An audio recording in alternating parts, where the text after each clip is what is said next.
Saudara, Senin kemarin mantan Menteri Sosial Juliari Peter Batubara membacakan nota pembelaan di Pengadilan Tindak Pidana Korupsi Jakarta Pusat secara virtual. Dalam sidang, Juliari meminta maaf kepada Presiden Joko Widodo dan Ketua Umum PDIP karena dirinya terlibat dalam kasus korupsi bantuan sosial.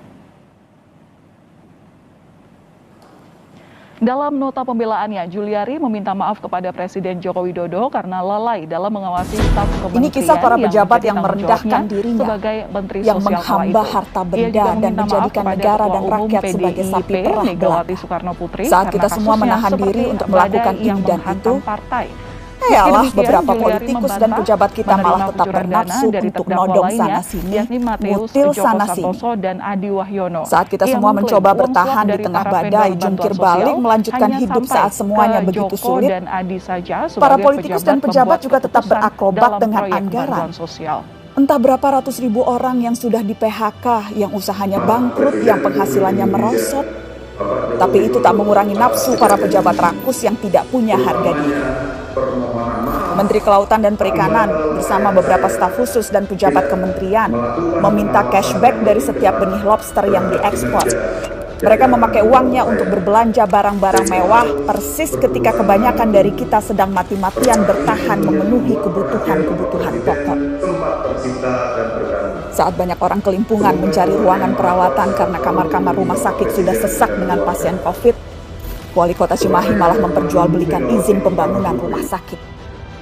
Dan yang lebih gila lagi, para pejabat Kementerian Sosial berikut dengan menterinya sekaligus malah menodong para vendor dengan uang cashback. Mereka meminta Rp10.000 dari setiap paket bantuan sosial. Paket senilai Rp300.000 untuk meringankan beban hidup rakyat.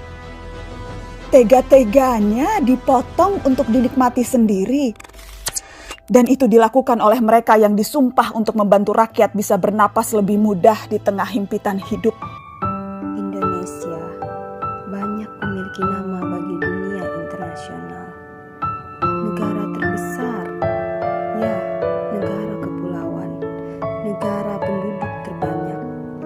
Ya, namun miris, Indonesia dikenal dengan tingkat korupsi tertinggi. Indonesia termasuk ke dalam negara korupsi berdasarkan surveinya. Akankah angka tersebut akan semakin meningkat?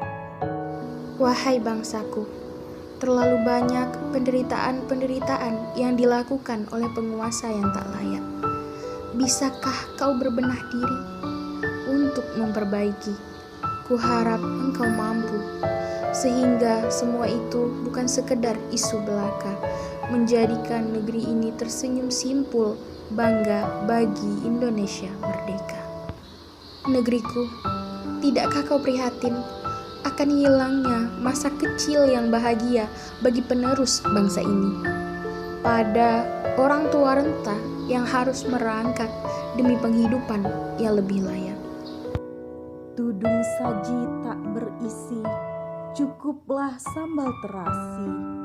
Untuk apa Tuan jadi pejabat negeri bila akhirnya Tuan dipenjara karena korupsi? Debur ombak mengusik pagi, indah pantai bermandi mentari. Tuan mengaku bersih tak korupsi, namun Tuan muncul di rantai reklamasi. Pemuda hebat lawan korupsi, angkuh sekutu tewas melabi. Gelora takbir kuatkan hati, angkuh kuasa paksa reklamasi. Kue tampan manis tersaji, darah manis pergi mengaji. Ingatlah selalu pesan Nabi, tak diterima amal dari uang korupsi.